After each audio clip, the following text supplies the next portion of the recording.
Olá, turma!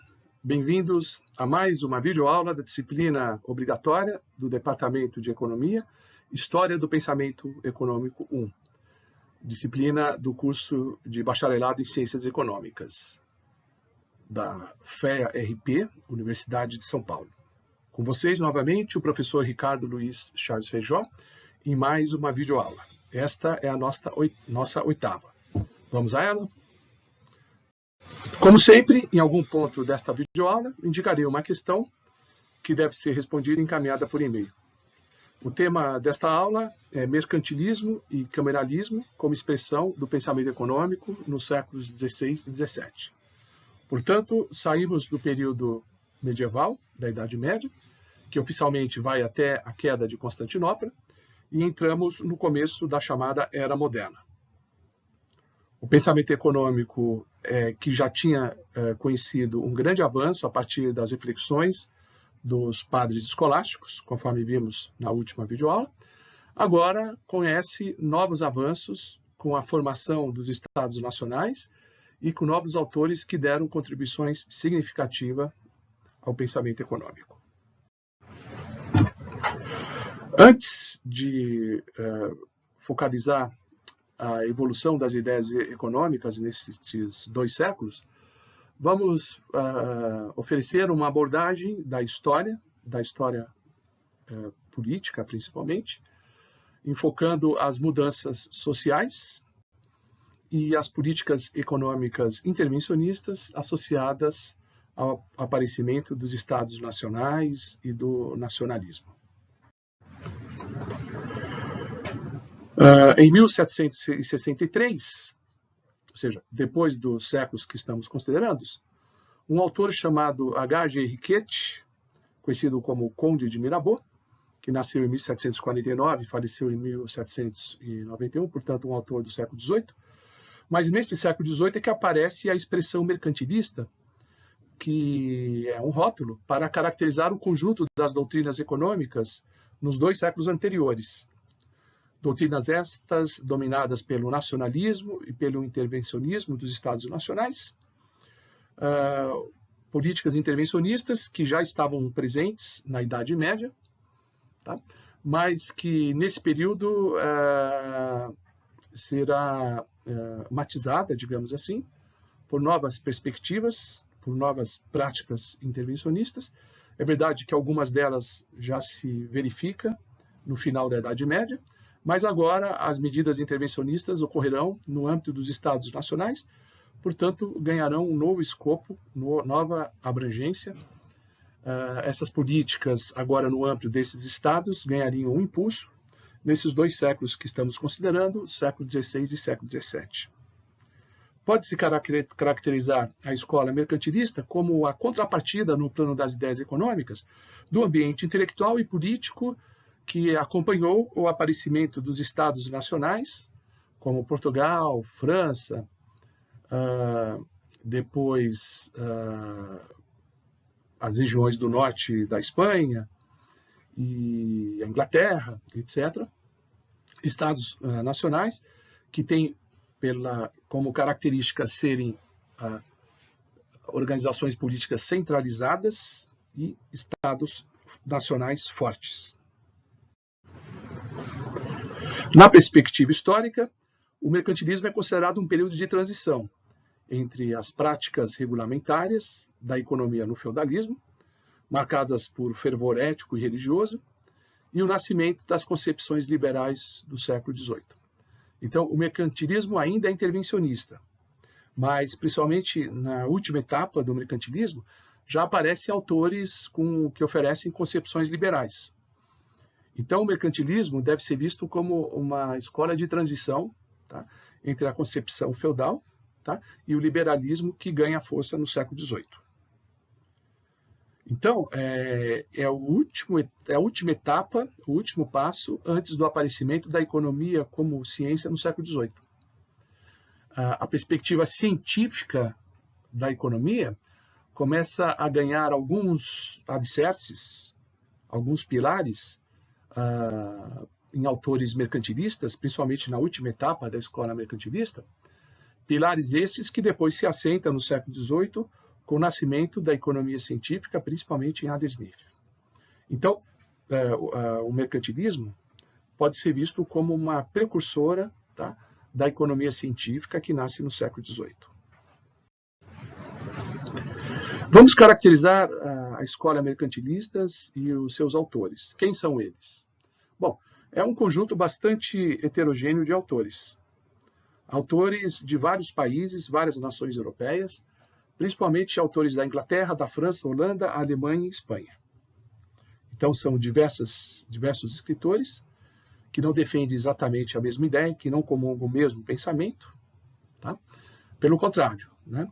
Cada autor, cada escola em determinado país, tá, apresenta tendências específicas. Entretanto, há pontos em comuns entre todos esses autores e a nossa estratégia de exposição é procurar identificar estes pontos semelhantes entre os diferentes autores, embora a característica individual, o pensamento de cada um seja original, seja específico. Outro aspecto que iremos levar em conta é que ocorrem mudanças de ideias nesses 2 séculos nos quais predominaram as concepções mercantilistas. Tá? Então, digamos, entre o começo do século XVI e o fim do século XVIII, há uma evolução de ideias no interior dessa escola. Inicialmente, as opiniões dos mercantilistas ainda são impregnados de moralismo, de sentimentos de religião, típico da Idade Média. Tá? Como nessa era anterior, eles continuam defendendo práticas regulamentárias, práticas intervencionistas, tá? Sem muita análise econômica. Com o tempo, eles vão oferecer uma análise econômica sistemática. Eles começam a elaborar rudimentos de teoria que possam embasar essas práticas intervencionistas, essas práticas regulamentárias. No entanto, não há muita teoria, não há muito desenvolvimento de teoria nos autores mercantilistas, diferente, por exemplo, dos padres medievais, que nós vimos na última aula, que vão especular fortemente a questão do valor, dos preços, preço justo, preço de equilíbrio. Aqui não há a mesma preocupação com teoria pura. Os mercantilistas eles têm um enfoque mais aplicado, eles são pensadores mais práticos. No entanto, eles começam a ver, cada vez mais, isso se acentua no século XVII, começa a ver a economia como um sistema, como um cosmo, digamos assim. E eles percebem um certo ordenamento natural, identificam uma racionalidade, tá, que comanda o funcionamento do sistema econômico e que independe da moralidade. Então, cada vez mais, eles se afastam das análises puramente morais e começam a perceber a economia como um sistema dotado de uma lógica, de uma racionalidade própria. Tá? Em especial, os autores do século XVII, principalmente na segunda metade do século XVII, e alguns autores mercantilistas adentram o início do século XVIII, em autores como William Pitt e Richard Cantillon, as concepções do mercantilismo, as concepções dessa escola, nesses 2 autores, é muito próxima do enfoque e da visão geral de Adam Smith. William Pitt, que alguns consideram também o pai da economia, nasceu no ano de 1623, faleceu em 1687, portanto é um autor do século XVII. E o Richard Cantillon, que é um autor francês, o Pitt é inglês. O Cantillon, existe certa dúvida, né? Parece que ele nasceu na França, embora tenha vivido e falecido na Inglaterra. Cantillon é um autor que nasce no século XVII, 1680, mas que avança no início do século XVIII, faleceu em 1734. Portanto, ele é considerado um autor do início do século XVIII e não do século XVII. Esses autores buscam uma analogia com as ciências naturais, principalmente com a física newtoniana, tá? E caminham numa direção de um pensamento científico que iria marcar depois, mais para o final do século XVIII, o surgimento da economia científica, principalmente na escola dos fisocratas franceses e em Adam Smith. Qual é a importância do mercantilismo? Por que dedicamos uma parte da HPE a estudar essa escola? De fato, é um movimento de grande fertilidade, um movimento importante na história do pensamento econômico, E alguns economistas, como por exemplo John Maynard Keynes, o pai da macroeconomia, chega a dedicar todo um capítulo do seu livro mais importante, A Teoria Geral do Emprego, dos Juros e da Moeda, o revolucionário livro de Keynes, publicado em 1936, ele dedica todo um capítulo, no caso o capítulo 19, tecendo considerações e análises, elogios e análises cuidadosas da escola mercantilismo, como se o mercantilismo antecipasse algumas ideias do próprio Keynes. Bom, os mercantilistas eram pensadores pragmáticos, eles estavam preocupados com a economia do dia a dia, com a atividade comercial, a atividade financeira, eram práticos. Trabalhavam de modo isolado, não havia muita comunicação entre eles, talvez não tenham de fato constituído uma escola, porque a escola pressupõe comunicação, contato entre os membros. Aqui no caso eram autores isolados, tá? E que ofereceram interessantes análises para problemas práticos, trataram de problemas de economia aplicada, e não ofereceram muitas ferramentas analíticas, mas ofereceram algumas. Não há um conjunto de ferramentas comuns entre eles, que tenha sido compartilhada pela maioria desses autores. Não há grandes ideias unificadoras.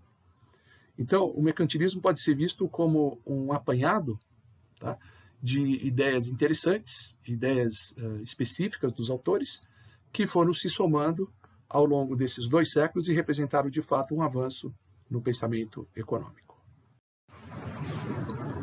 Ora, embora não tenham sido ideias teóricas muito desenvolvidas, ou seja, eles não tenham oferecido uma contribuição muito importante no desenvolvimento da análise econômica pura, de fato, os autores mercantilistas contribuíram significativamente, de modo importante, na identificação e na coleta de dados, no tratamento estatístico e na análise de problemas específicos.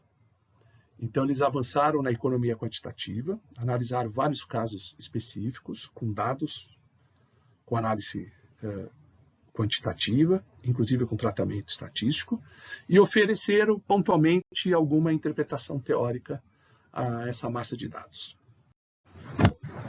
Qual é a origem dessa escola? Onde surgiram esses autores? Bom, está relacionada com o aparecimento, essa escola, a origem dela está relacionada com o aparecimento dos estados nacionais, tá? Com os reis medievais que foram adquirindo poder, unificando os reinos, os vários feudos, e criando estados nacionais. Então tem a ver com a política econômica desses reis, desses estados nacionais. Tá? Essa política era uma política intervencionista, como já ocorria na Idade Média. No entanto, os pensadores mercantilistas, como consultores do rei, foram racionalizando as políticas intervencionistas. Quer dizer, eles não foram os propositores, né, originais dessas políticas intervencionistas. Eles racionalizaram as práticas econômicas que já eram adotadas pelos reis. Tá? E outro aspecto interessante é o seguinte: havia uma classe de comerciantes e de financistas que se aliaram ao rei. Então, essa classe rica de grandes comerciantes e financistas se aproximaram do rei, ofereceram poder político e econômico, inclusive militar, ao rei, dispostos, inclusive, a financiar o exército nacional, ok? E, em troca, eles tentavam, de todas as formas, influenciar o rei, a fim de que adotasse políticas econômicas que favorecessem os interesses desses grupos, desses grandes grupos. Tá? Então, esses grupos que foram ganhando importância na sociedade medieval, com o desenvolvimento das cidades, do comércio, das atividades financeiras, se aliaram aos nobres feudais, principalmente aos nobres mais poderosos, em torno da figura do rei, tá certo? E influenciar o rei no sentido de tomar medidas para controlar a atividade econômica, mas sempre no interesse próprio, quer dizer, no interesse desses grandes grupos de comerciantes e financistas. Ao mesmo tempo, os nobres feudais também tinham interesse que o rei tomasse controle da atividade econômica, principalmente que o rei limitasse, né, o ganho dos comerciantes, tá, o enriquecimento com o comércio, e evitasse o enriquecimento excessivo daqueles dedicados à atividade financeira. Então, o rei tratou de mediar, tá, o conflito de interesse entre os nobres e esses grandes comerciantes e financistas, tomando medidas que, ao mesmo tempo, controlavam a atividade comercial e financeira, favoreciam o interesse desses grandes grupos. Quer dizer, eles sinalizavam para os nobres que estava controlando a atividade econômica e financeira, os nobres pediam isso, e ao mesmo tempo eles tomavam medidas que favoreciam os grandes grupos de comerciantes e financistas. Então o rei ele mediava esses dois grupos e, para tanto, havia um conjunto de pensadores, né, que oferecia um receituário mercantilista que pudesse atender o interesse de todos esses grupos, dos nobres, dos grandes comerciantes e financistas e principalmente do rei. Então, as medidas eram restritivas. Tá? Em geral, combatia a concorrência comercial, combatia a atividade financeira descontrolada e, ao mesmo tempo, favorecia o interesse dos grandes grupos econômicos. Tá? Então, por exemplo, olhando na Inglaterra, ainda no período medieval, no século XIII, os reis Eduardo I e Eduardo III já estabeleciam regulamentações econômicas, por exemplo, o controle de preços, de salários e a garantia de monopólios com o propósito de limitar a concorrência. Então, ao garantir monopólios, os dois reis os Eduardos da Inglaterra, já estavam favorecendo esses grandes grupos econômicos. Mas ainda não havia uma sistematização teórica, um receituário mercantilista. Simplesmente os comerciantes submetiam-se ao controle do rei, até porque temiam maiores hostilidades, o poder do rei era absoluto, e ao mesmo tempo esse controle favorecia esses grupos comerciantes, o que acabava enriquecendo o próprio reino, né, na concorrência com outros países. E esses comerciantes pagavam grandes impostos vultosos, tá certo? E favoreciam economicamente o rei, ajudavam o rei digamos assim, construir um grande e poderoso exército. Ainda no exemplo da Inglaterra, no século seguinte, agora no século XIV, os reis Ricardo II e Henrique II continuaram mantendo leis que inibiam o comércio interno na Inglaterra e procuravam substituir a concorrência internacional, né, os produtos de fora que concorriam com os produtos ingleses. Eles estimulavam a concorrência dos produtos ingleses no mercado internacional, ao mesmo tempo que estabeleciam barreiras protecionistas contra a entrada de produtos estrangeiros. Tá? Então, o próprio rei, né, utilizando o conselho dos economistas, ainda não exatamente mercantilistas, procurava negociar com os outros países tratado que iriam garantir a supremacia dos próprios comerciantes ingleses. Quer dizer, o interesse do rei é o interesse do reino, mas indiretamente, ao estabelecer esses tratados, ele favorecia o interesse dos grandes grupos comerciantes ingleses. Por exemplo, em 1391, o rei estabelece, por um decreto, o monopólio das frotas nacionais no comércio com a Inglaterra. Então, a Inglaterra só importa e exporta com navios britânicos. Obviamente que isso favorecia o interesse dos grandes grupos comerciantes, os proprietários de frotas navais comerciais, etc. Então, o ato de navegação é um ato protecionista do rei, mas que acaba favorecendo grupos econômicos privados também. Então, esse é o jogo de interesses, né? Quer dizer, havia o nacionalismo, o protecionismo, a competição com outras potências nacionais e medidas que acabavam favorecendo os grandes grupos econômicos. Então, o ato de navegação, por exemplo, favoreceu as classes mercantis. Tá? Quer dizer, embora o comércio, em geral, estivesse submetido a controle, muitas medidas acabavam favorecendo especialmente os grandes grupos. Então, em nome do nacionalismo, né, do interesse do reino, o rei, né, ao mesmo tempo em que acumulava poderes, tá, favorecia com suas medidas protecionistas uma nova classe ligada ao comércio, ia ficando cada vez mais rica, tendo poder econômico e começou a elaborar ideias, né, alguns representantes dessa classe, né, de índole intelectual, tá certo? Elaborava ideias, né, que ao mesmo tempo favorecia o rei e essa classe enriquecida. Essa é a origem dos autores mercantilistas. Tá? Ocorre no fim do século XIV uma associação entre monarcas e burgueses, né? O que centralizou ainda mais o poder na figura do rei, o que tirou o poder da antiga classe de senhores feudais. Os nobres, em geral, perderam poder, cederam o poder para o rei, e, ao mesmo tempo, o rei se aliou a essa alta burguesia, né? Tomando medidas protecionistas, medidas que acirravam a competição com os demais países e, ao mesmo tempo, favorecia esses grandes grupos econômicos. É a época em que surge o nacionalismo exacerbado, a época em que se consolidam os chamados Estados-nações, com poderes absolutos ao rei, que era associado ao poder de Deus. O rei tinha um poder quase divino, e as medidas eram altamente protecionistas, e, de fato, verifica-se, né, um acordo, né, tácito, né, entre o poder do rei e os interesses dos grandes grupos comerciantes e financeiros.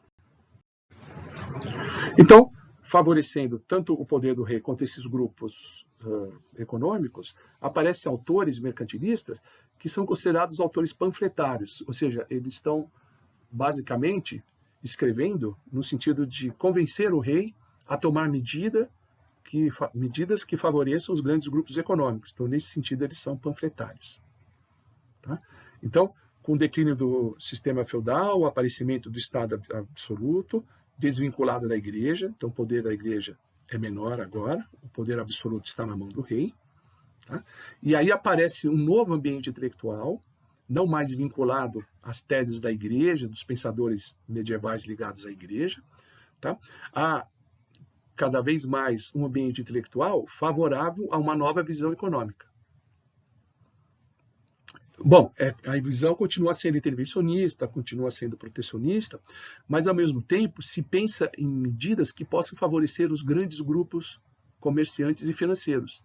Então, nesse sentido, elas são mais liberais. Tá? São autores panfletários porque estão mais preocupados em justificar diretrizes políticas que favoreçam a esses grandes grupos e ao poder centralizado do rei, do que propriamente em fornecer explicações teóricas e construir teoria pura, né? como fazia Aristóteles, como faziam os padres medievais. Tá? Aqui são textos de cunho panfletário, quer dizer, eles querem convencer, por meio de uma retórica, de uma articulação de pensamento, eles querem mostrar para o rei que aquelas políticas, de fato, são as políticas mais recomendadas que levam ao resultado mais eficiente. Quais são os objetivos da política econômica do reino, né, e que são defendidos por autores mercantilistas? Quais são as preocupações centrais do mercantilismo e dos interesses desses grupos? São duas, basicamente. Né? Primeiro, usar os recursos que a nação dispõe para tornar o Estado poderoso política e militarmente.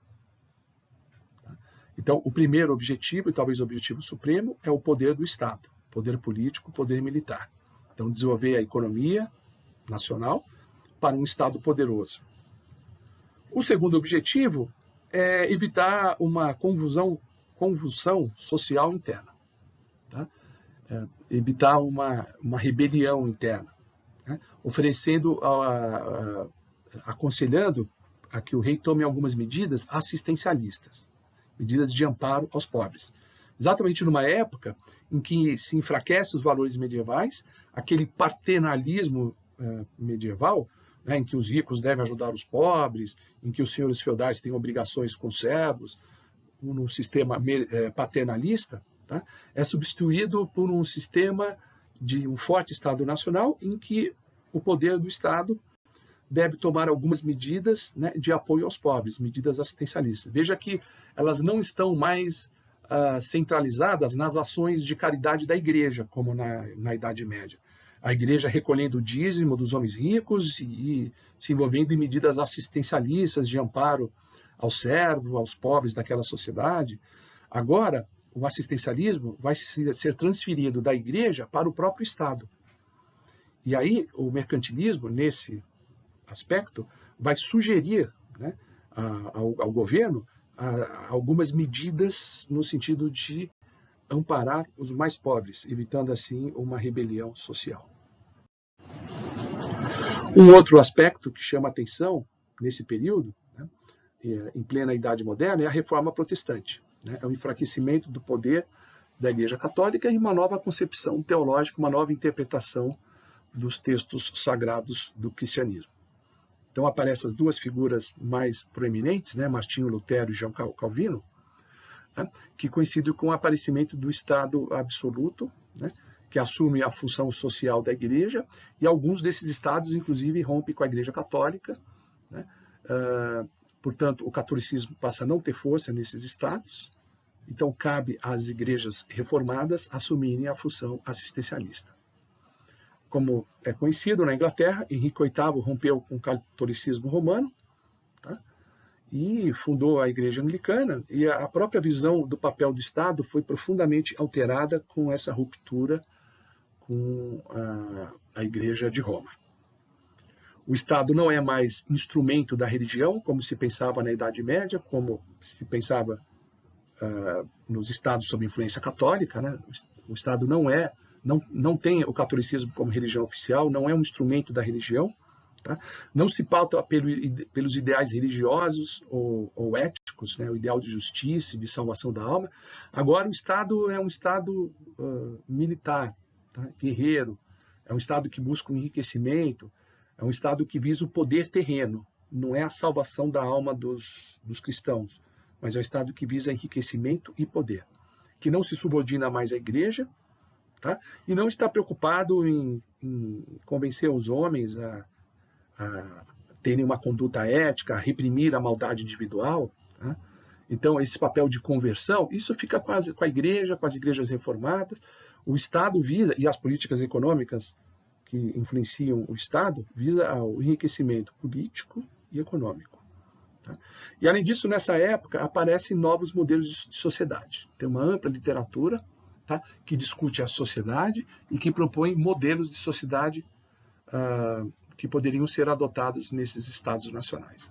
Não é mais o modelo medieval de sociedade, começa a se imaginar novas sociedades, novos modelos de sociedade na Idade Moderna. Um fato importante que está no começo desse período, na verdade no começo do século XVI, é a contribuição de Nicolau Maquiavel, que é um autor de transição, né, entre o século XV e o século XVI, nasceu em 1469 e faleceu em 1527, é considerado o pai da ciência política. Tá? O famoso livro de Maquiavel, O Príncipe, é o primeiro grande tratado da ciência política. Tá? O primeiro tratado que parte da ideia de que os homens não são criaturas virtuosas, pelo contrário, são naturalmente corruptos, tá? Que devem ser governados por um soberano forte, e o soberano também não se pauta por escrúpulos morais. Tá? Então, a ideia do homem, que você pode chamar isso de realista, ou você pode dizer que é uma concepção perversa e até maldosa dos homens, mas aí a questão moral não faz parte do Tratado de Maquiavel. Ele quer uma ciência política.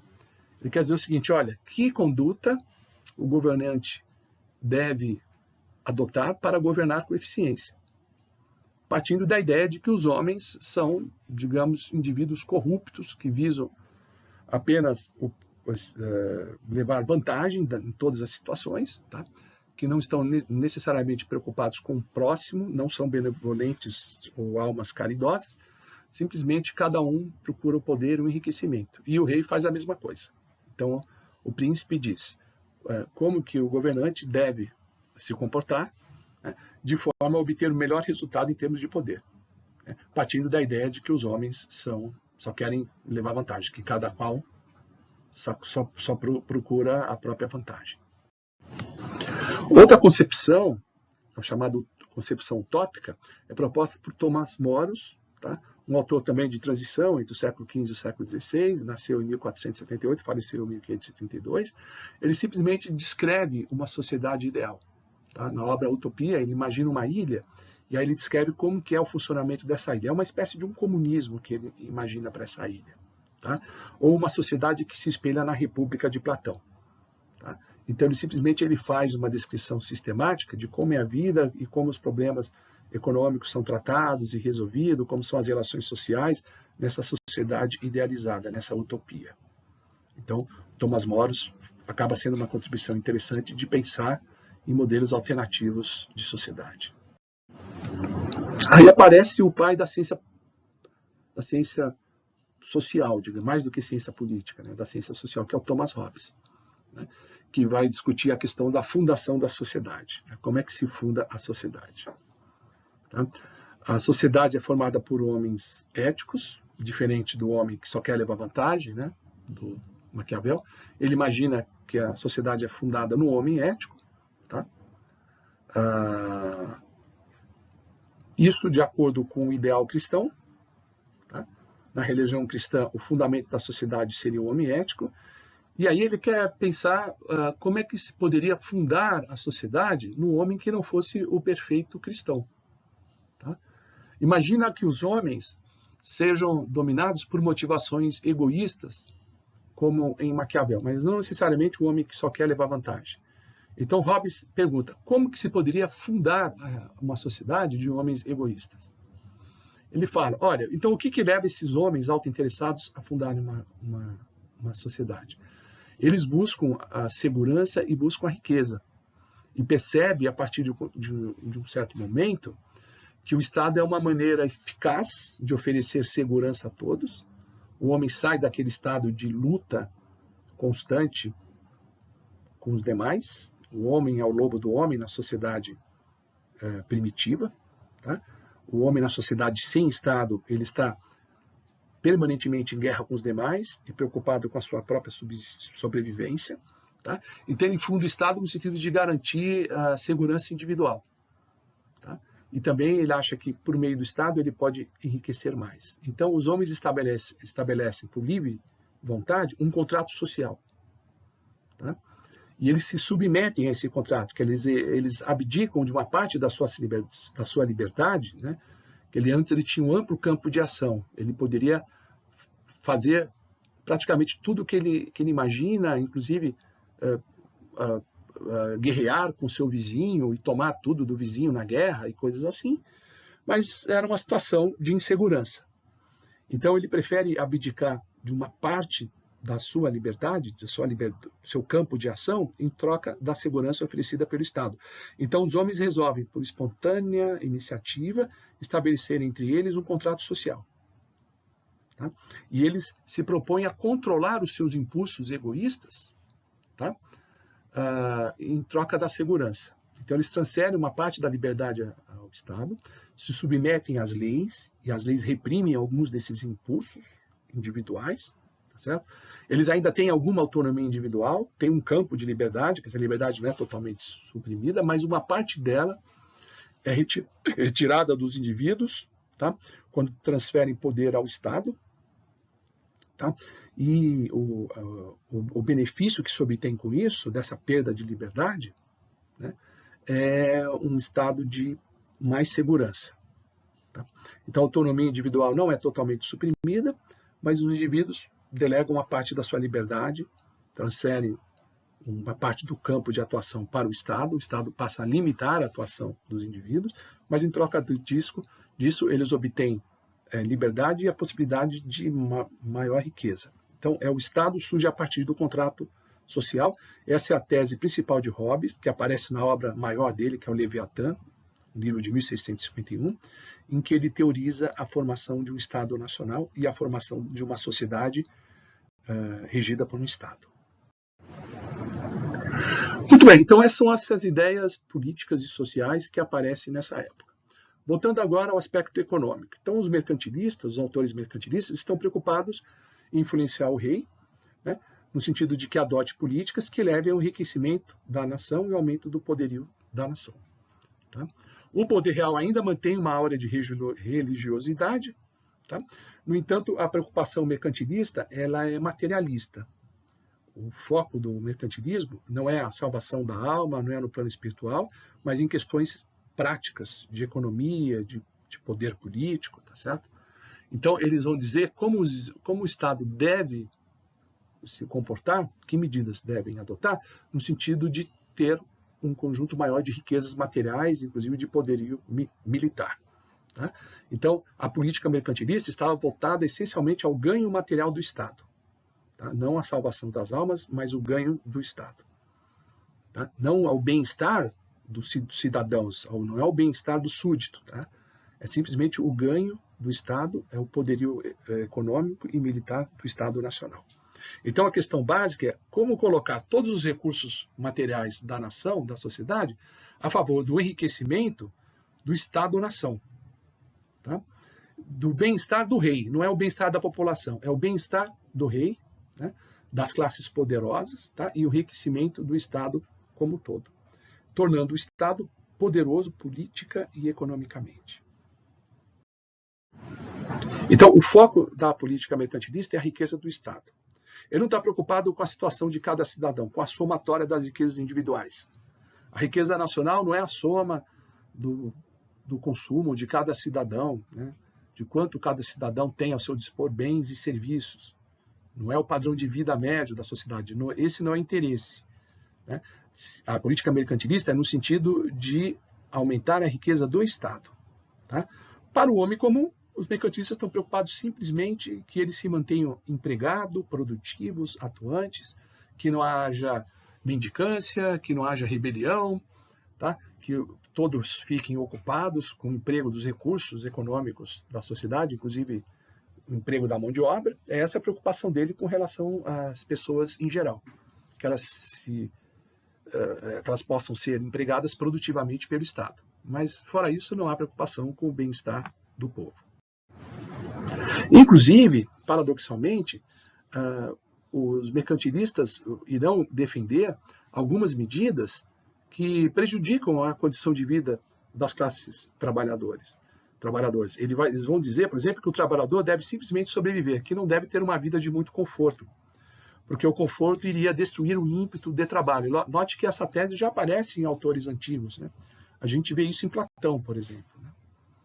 Então, o conforto excessivo não é bom para as camadas populares, tá?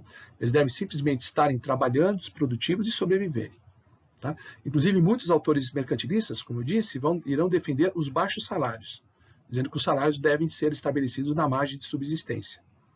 Inclusive, eles vão dizer, olha, dada a baixa condição moral das classes trabalhadoras, a pobreza é útil, porque numa condição de pobreza, os trabalhadores são mais industriosos, são mais aplicados no trabalho, são mais eficientes no trabalho, porque eles precisam trabalhar para sobreviver. Então, nesse sentido, a pobreza é útil, tá? A pobreza combate a preguiça, combate a marginalidade, porque se o indivíduo não tiver condições mínimas de trabalhar, se não tiver empregado, ele pode simplesmente morrer de fome, tá? Portanto, ele precisa do trabalho, precisa se aplicar ao trabalho para sobreviver. Então, a pobreza é útil, mantém a produtividade do trabalhador. Ou, em outras palavras, as privações da pobreza teriam um caráter terapêutico, tá? Então, a pobreza é bom para manter o indivíduo alerta, né, trabalhando, né, eficiente. Caso o trabalhador tenha oportunidade de ganhar mais, ele pode ficar na ociosidade, na preguiça. Então, não é bom que ele ganhe muito. Então, o salário tem que ser na margem de subsistência. Essa é a política perversa defendida por muitos autores mercantilistas. Perversas, mas que tem uma lógica. Nessa lógica, o aumento de salários conduziria à prática de excessos, a vícios, a consumo de drogas, ou seja, levaria a atitudes que resultariam na ruína moral.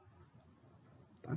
Então, a assimetria na distribuição de renda, a renda concentrada, é desejável. Isso fortalece o reino, fortalece o poder do rei. Tá? Então, a preocupação dos mercantilistas no aconselhamento econômico, nessa economia panfletária, é o enriquecimento da nação e do rei, não o enriquecimento da maioria dos indivíduos que compõem essa nação. Tá? Então, é esse enriquecimento do Estado, né? Do tesouro do Estado, do poderio do rei, tá? O enriquecimento do poder dos grupos ligados ao poder político, não da população em geral. Tá? Inclusive, eles vão dizer que só o rei, né, uma minoria de nobres, comerciantes apadrinhados e financistas apadrinhados, é que estariam moralmente preparados para uma vida de riqueza. Tá? Portanto, as políticas mercantilistas procuram favorecer a estes estamentos sociais e não ao povo em geral. Bom, agora vamos à questão da aula. A questão é a seguinte. É certo dizer que o objetivo da política mercantilista era a maximização da riqueza de todos os cidadãos? Uma questão em cima do que nós acabamos de ver. Então, vocês respondem e me encaminhem no prazo de uma semana. E sempre havia uma lógica econômica, embora uma lógica perversa. Outro aspecto defendido pelo mercantilismo é o combate ao desemprego. Né? Essa é uma preocupação importante do mercantilismo, a busca do pleno emprego. Talvez seja por isso que Keynes, no capítulo 19 da Teoria Geral, teça tantos elogios ao mercantilismo. Né? É essa preocupação com o pleno emprego. Não a preocupação com a condição de vida das camadas populares, mas simplesmente que o povo esteja empregado. Tá? Os mercantilistas vão dizer que uma nação poderosa deve empregar todos os seus recursos, tá?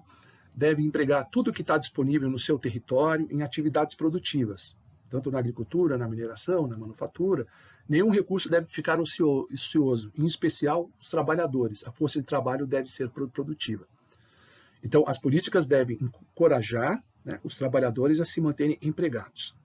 Tá? O desemprego era visto como mal, eles não percebiam o desemprego como um problema macroeconômico, eles associam o desemprego à indolência do trabalhador, a um problema social. Eles acreditavam que a política econômica do Estado teria o poder de manter toda a população empregada, independentemente do desempenho da macroeconomia. Então, os pobres desempregados deveriam ser amparados pela sociedade e conduzidos a uma atividade produtiva. Tá? Então, o desemprego deve ser combatido, o Estado deve ajudar o trabalhador a encontrar uma colocação, tá? A mendicância deve ser combatida, a marginalidade. Então, havia uma ênfase de integrar todos os grupos sociais na atividade produtiva. Isso seria muito importante. Tá? Não manter amplas camadas da população fora da atividade produtiva, fora do mundo do trabalho. Bom, por outro lado, a gente observa nesse período uma mudança da organização econômica do processo produtivo. Tá? Nem sempre essas transformações favoreciam o pleno emprego. A gente sabe que no século XVI, a indústria manufatureira substitui o artesanato medieval, o antigo sistema artesanato medieval. Tá? Primeiro com um sistema chamado put-outing, né? Que é um sistema em que os comerciantes começam a dominar a cadeia de suprimentos e eles começam a oferecer matéria-prima para os artesãos e a indústria manufatura doméstica para produzir peças por encomenda. E depois os próprios comerciantes tratariam de colocar essa peça no mercado. Então, o próprio comerciante começa a fazer a integração das unidades produtivas domésticas, das manufaturas artesanais domésticas, que seria um primeiro passo no sentido de construir uma indústria moderna. Então, o sistema put-out, em que a integração das partes é feita pela ação do comerciante, que adianta a matéria-prima aos produtores artesanais e encomenda peças que ele mesmo trata de comercializar.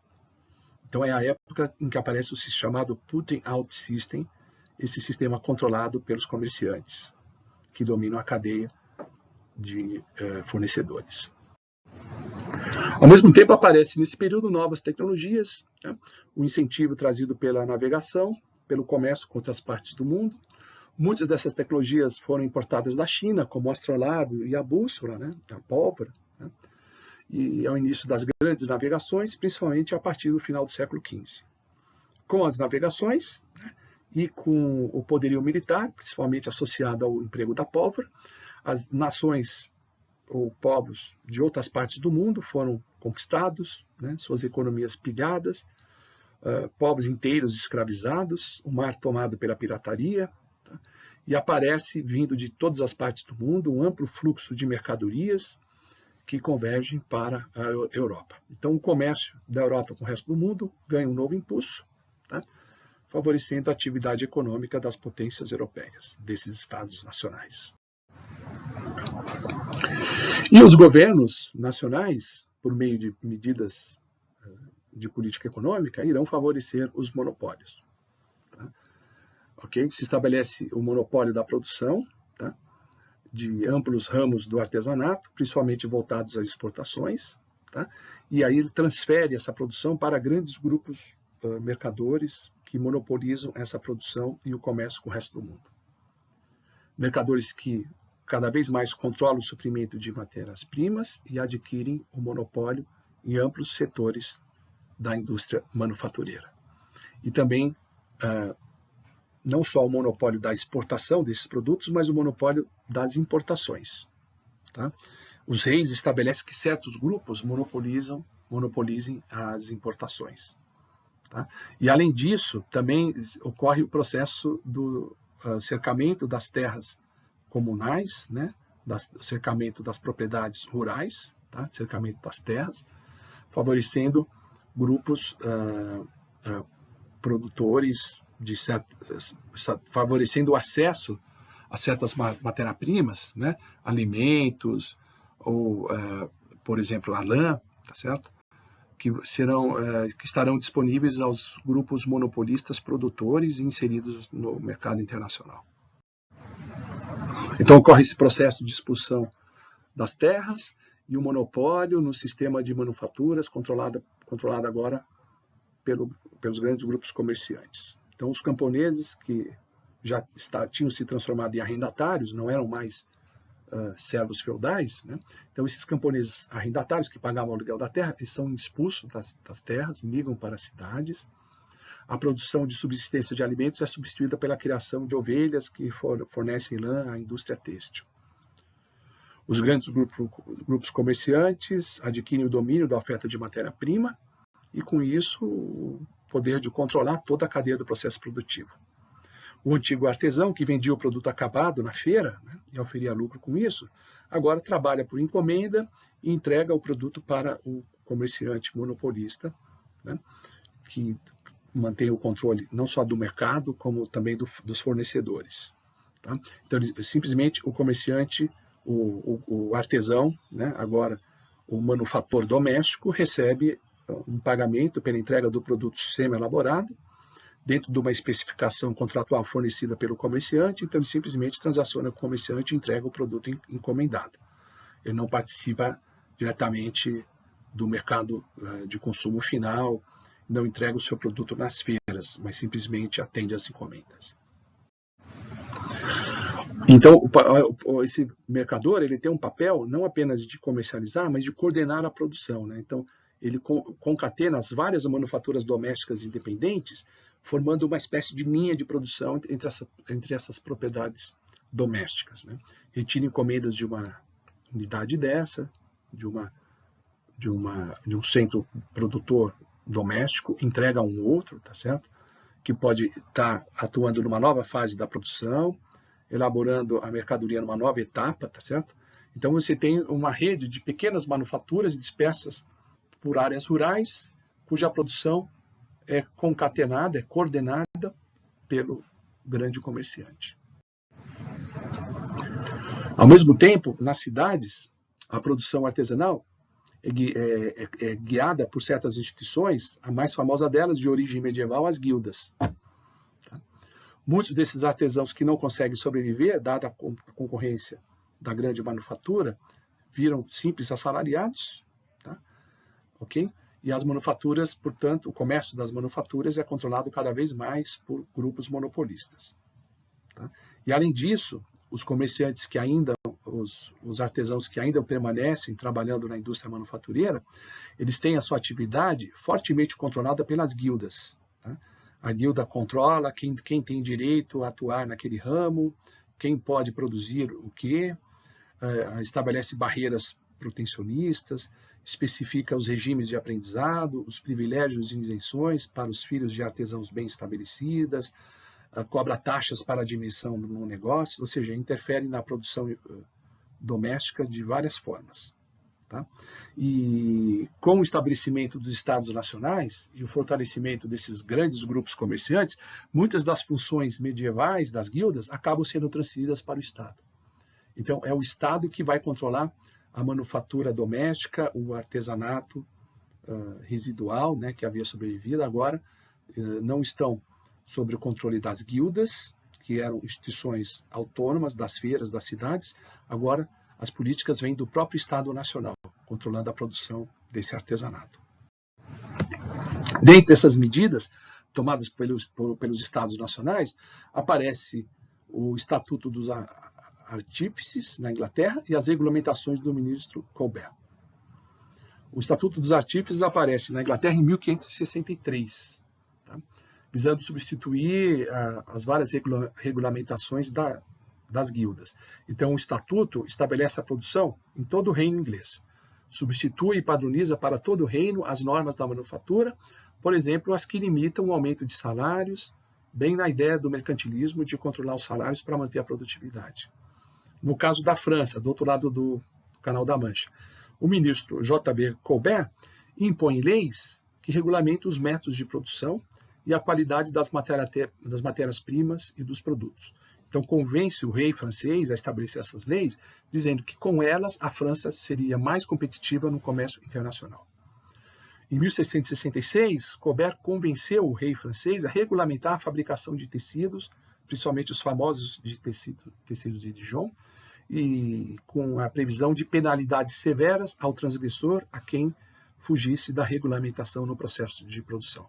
A ideia é que isso garantiria maior qualidade, custos menores e transformaria o produto francês, tornaria o produto francês mais competitivo no mercado internacional.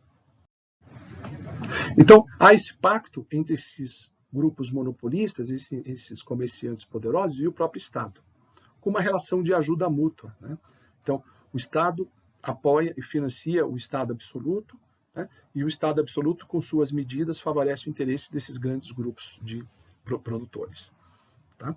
Então, o Estado controla o processo de produção, impõe barreiras e impostos, tá? Ao mesmo tempo oferece monopólios e controles que favorecem os grandes grupos comerciantes que lucram com o monopólio criado pelo rei. Tá? A ênfase da política mercantilista é a conquista do comércio internacional para fortalecer o Estado e o rei, tá? Em detrimento da condição do povo, tá? A condição da população em geral fica totalmente à margem dos interesses da política mercantilista. É claro que os conflitos acirram nesse período, né? Principalmente porque entre 1500 e 1600, ou seja, no século XVI, há um expressivo crescimento numérico da população europeia. Elevam-se as tensões no campo, aparecem conflitos sociais violentos, revoltas camponesas se espalham por toda a Europa. E não é à toa, né? Na medida em que 90% da população rural foi expulsa para as cidades. É verdade que parte dessa população foi arregimentada como força militar e parte se transferiu a outras regiões do mundo, por exemplo, os colonos da América do Norte, os colonos que vieram para a América em geral, ou em outra parte do mundo, tá certo? Mas os que permanecem, isso o que dá um certo alívio, né, para essas populações, uma certa esperança, né? Mas os que permanecem em seus países, tá?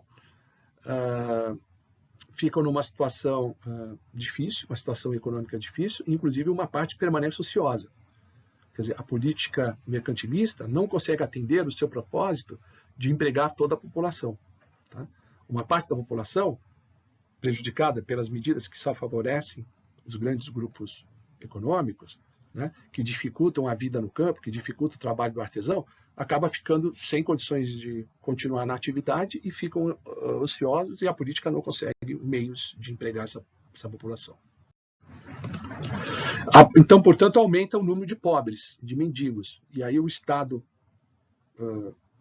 nacional, né, o Estado movido por uma perspectiva mercantilista, se volta para o segundo aspecto, né, o segundo interesse da política mercantilista, que é combater a mendicância, a marginalidade. E o Estado, influenciado por autores mercantilistas, toma várias medidas nesse sentido. Por exemplo, entre 1531 e 1536, o Estado inglês promulga diversas leis para acabar com a mendicância, tá, que havia adquirido uma dimensão alarmante na Inglaterra. Então, a lei vai especificar, né, os pobres que têm direito a mendigar, por exemplo, os deficientes físicos e os inválidos podem mendigar, vão autorizar as paróquias a angariar donativos espontâneos por parte dos cristãos, né, dos seus seguidores, né, okay? as paróquias elas estão autorizadas a angariar donativo, tá? E utilizar esses recursos para amparar os pobres dentro da sua jurisdição. Então, os pobres têm que ficar ligados a uma determinada paróquia e aquela paróquia pode amparar esses pobres. Essas leis fracassaram, tá? Elas não foram efetivas em diminuir o número de mendigos. E aí, no começo do século XVII, o Estado teve que decretar uma nova lei chamada Lei dos Pobres, que é de 1601, que prevê a arrecadação pelo Estado de um imposto específico para acabar com a indigência e especifica detalhadamente quem deve receber a assistência e de que forma essa assistência deve ser concedida. Tá? Ao mesmo tempo, a Lei dos Pobres prevê prisão, né, para os chamados vagabundos incorrigíveis, né, pessoas que se recusam a trabalharem, etc. Então, elas vão ser internadas em casas de trabalho, que na verdade são prisões. Então, o Estado, observe-se, né, o Estado aconselhado pela digamos, pela perspectiva mercantilista, esse Estado ele é menos paternalista, né, e mais voltado para o enriquecimento do Estado. Uma boa parte dos problemas sociais é resolvida não pela caridade, por aspectos paternalistas, pelo velho paternalismo medieval, mas pela ação do Estado. Tá? Então, o Estado se incumbe de políticas sociais, digamos assim. Tá? Não há mais aquele paternalismo exercido pela Igreja medieval, existe a ação do Estado nas suas políticas sociais. O Estado busca, aconselhado pelo mercantilismo, de modo deliberado, melhorar a condição social dos pobres, não no sentido de visar o bem-estar deles, mas de mantê-los ocupados, atuantes. Tá? Amparar os marginalizados para coibir focos de rebelião popular, combater a criminalidade, o foco era esse. Tá? Combater a rebelião, a criminalidade. Não o bem-estar do povo, mas manter a população empregada para evitar as rebeliões. Tá? Então, são políticas associadas à rigorosa repressão, tá? E um certo amparo, né, aos grupos de desempregados, para a tentativa de inseri-los no sistema produtivo. Tá? E combater aqueles que se negam a contribuírem para a política e se manter empregados. Tá? Okay? Veja que os mercantilistas eles não estão preocupados com o crescimento populacional, porque mais população é mais gente que poderia ser empregada, aumenta o poderio do rei. Tá? Então, cada indivíduo é visto como um recurso produtivo. Tá? Então, eles encorajam uma grande população, porque eles acreditam que, por meio da política mercantilista, o Estado poderia manter todos os empregados e os que se recusarem a trabalharem seriam internados em prisões, digamos.